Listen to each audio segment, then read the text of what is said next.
This has come for many years, and once again, there's no right and wrong. There's no such thing as your trigger movement can't ever work. As long as you get a few really important principles right in your trigger movement. I'll just try and really operate on that line with the most important parts of my body. Those are my knees, my feet, the hips, the head, shoulders, the heavy parts of your body need to be on that line of the release point to your stumps.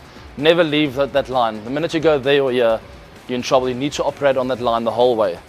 So you'll see my feet are always more or less shoulder width apart because that's where I'm the strongest, and I try to be still. So those are the two most important points with the trigger movement, is to be really quiet and still at the point of release, and secondly to have a really, really strong position. There's no use in standing with your feet next to each other where you can fall over, because you need to react after that. It's so important to have that base to react from.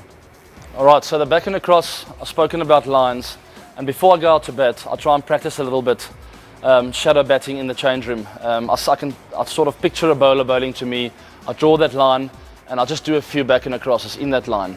Alright, if the ball's full, obviously it's back and across, dead still, and it's one movement from there into your front foot shot.